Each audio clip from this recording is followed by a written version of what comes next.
बात ये वैक्सीनेशन, क्योंकि आज ही ये ऐलान किया गया है कि 18 साल से अधिक उम्र के तमाम लोगों को अब उनको भी वैक्सीनेट किया जाएगा। तो क्या इसको लेकर के प्रधानमंत्री अपनी बात रख सकते हैं? और बड़ी बात यह कि क्या इतने बड़े स्तर पर हमारे पास वैक्सीन की उपलब्धता है? क्योंकि सीरम इंस्टीट्यूट जिस वैक्सीन का निर्माण कर रहा है, पहले ही उसके रॉ मटेरियल जो है अमेरिका से बातचीत चल रही है, अमेरिका ने इस पर चुप्पी साध रखी है। इस बीच इसकी भरपाई कैसे होगी? देश में जो स्वदेशी वैक्सीन है वो वैक्सीन, इसको लेकर के कैसे अब आगे बढ़ेंगे? क्योंकि ये जो राह है बहुत मुश्किल नजर आ रही है वैक्सीन के निर्माण को लेकर के। हालांकि बहुत सीमित संख्या में, जिस हिसाब से निर्माण होना चाहिए था, जितनी बड़ी आबादी है देश की, उस हिसाब से काफी कम है उपलब्धता।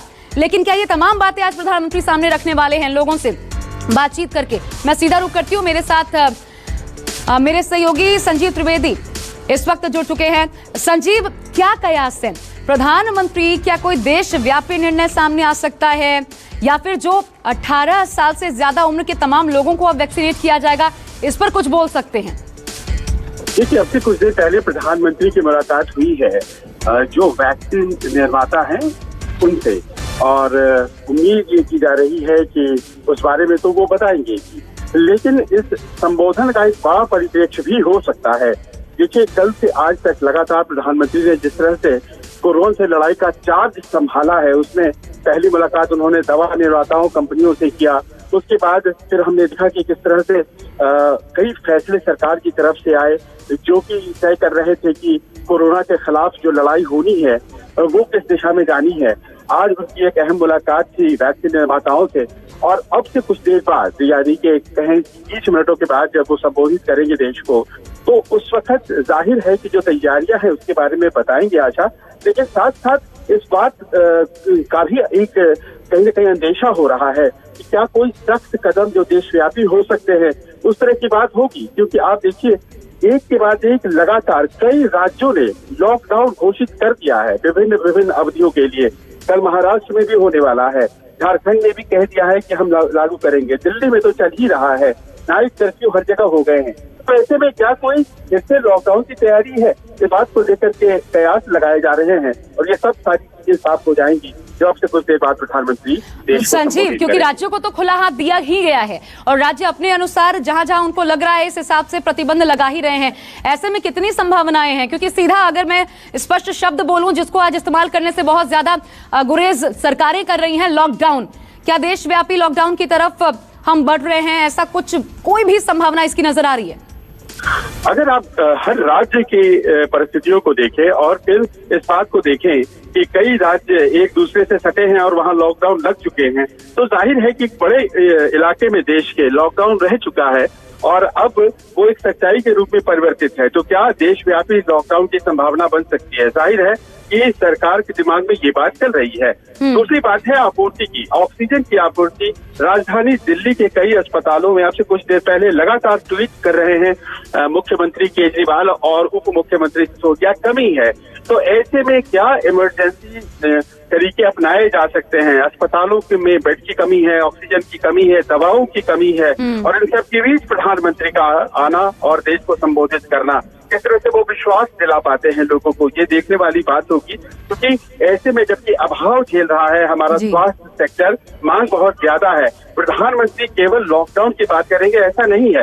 बहुत सी ऐसी बातें भी होंगी जो हौसला बढ़ाएंगी, ढाढ़स बढ़ाएंगी, और आपूर्ति कितनी होती है, इलाज किस तरह से बेहतर होगा, जाहिर है इस बारे में भी जरूर बातचीत होगी। ये सवाल इसलिए भी बार बार संजीव मैं आपसे पूछ रही हूँ क्योंकि -23 हम देख चुके हैं, उसके बाद डबल डिजिट छुएंगे ये उम्मीद थी जब लॉकडाउन खुला था अर्थव्यवस्था को लेकर के। हालांकि सरकार को तमाम किरकिरी का सामना करना पड़ा, लेकिन ये मजबूरियां क्योंकि क्यों लगाना पड़ा लॉकडाउन, ये जरूरत थी देश की, वो नहीं गिना गया ये कि इस सरकार के कार्यकाल में जो हमारी अर्थव्यवस्था थी वो पूरी तरीके से बेपटरी हो गई। -23 हम उतने स्तर तक गिर गए, और ऐसे में क्या ये जोखिम सरकार लेने को तैयार होगी? ये अपने आप में एक बड़ा सवाल है इस बार।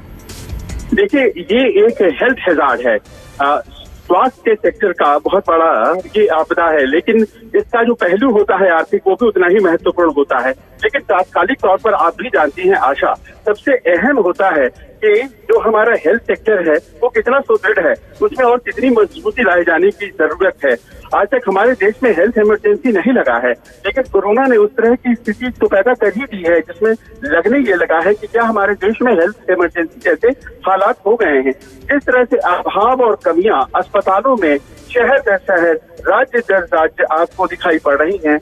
बात को लेकर के एक आशंका करना कि प्रधानमंत्री उस दिशा में कोई बहुत निर्णायक कदम ले आज के संबोधन में जाहिर है वो हो सकता है। आर्थिक पक्ष बाद में देख लेंगे और बहुत ही नुकसान होने वाला है ये मानकर चलिए, लेकिन अभी इस वक्त जान कैसे बचे उसको लेकर जो चिंताएं हैं, मौत का आंकड़ा बहुत ज्यादा है और इन सब को लेकर के प्रधानमंत्री क्या बोलते हैं निगाहें इस पर रहेंगी। इसके अलावा क्योंकि लगातार विपक्ष जो है संजीव ये मांग कर रहा था कि स्वास्थ्य इमरजेंसी घोषित की जाए, जिसका अभी आपने भी जिक्र किया, लेकिन इसका मायने क्या है संजीव ये बताइए। स्वास्थ्य इमरजेंसी अगर डिक्लेयर किया जाता है हेल्थ इमरजेंसी तो इसके मतलब क्या है?